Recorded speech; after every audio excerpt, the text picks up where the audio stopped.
Vamos conversar hoje um pouquinho sobre hérnia de disco.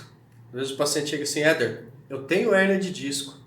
O que eu faço agora, Éder?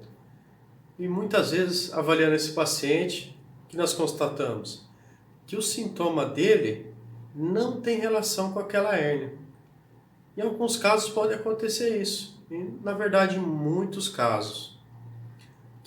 O que acontece? A hérnia ela é um processo degenerativo, ela vai ocorrendo aos poucos. Então ela pode demorar anos para que se ocorra o processo de extrusão, que ocorra a hérnia. Só que muitas vezes a hérnia não comprime um nervo, não comprime estruturas importantes.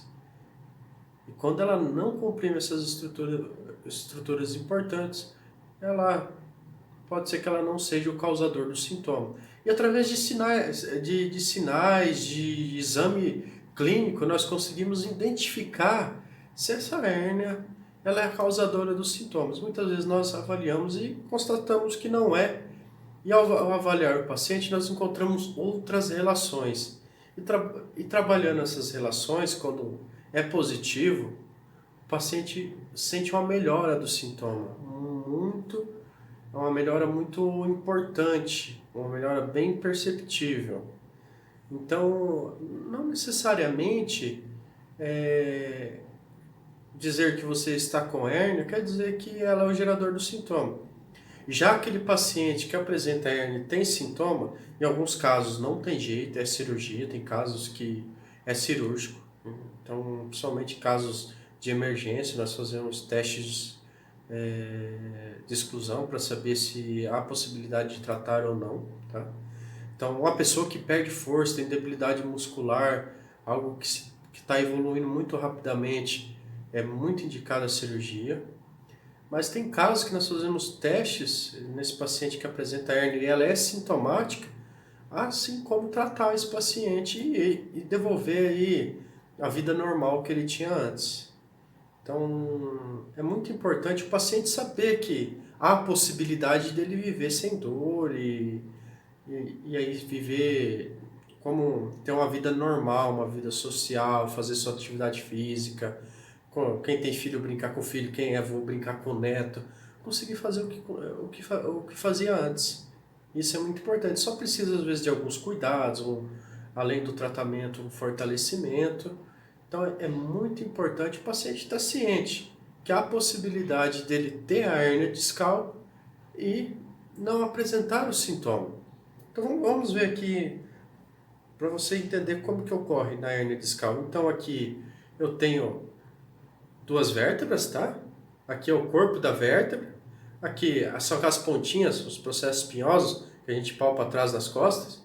Aqui são os processos transversos, tá? A gente não consegue palpar, tá? Diretamente. Tem os músculos aqui que estão por cima dele, então não são visíveis nem palpáveis direto, mas você consegue palpar no meio da coluna essas pontinhas que são os processos espinhosos. E aqui eu tenho articulações, ó. Aqui são articulações, tá? São articulações. E aqui entre esses dois corpos vertebrais eu tenho o disco, tá? E aqui, ó, tá vendo que aqui tem uma amarelinha? Aqui é para representação de um nervo.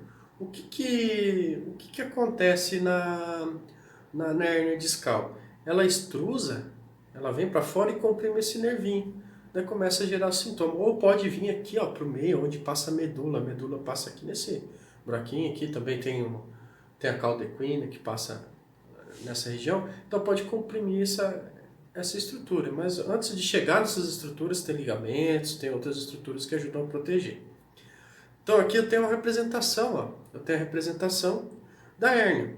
Ela está em vermelhinho aqui, né? Pode ver, ó, o disco, né? E a hérnia. Então a hérnia vem aqui e comprime o nervo. É onde se é o problema, onde se gera o sintoma e é um problema. Tá bom? Então, há a possibilidade de tratar o paciente que apresenta um sintoma de hérnia discal e também o paciente que apresenta um sintoma e acredita que é a hérnia e ela não tá gerando nada. Não é ela o causador do sintoma. Há muitas outras relações que pode gerar aí uma dor ciática, uma lombociatalgia.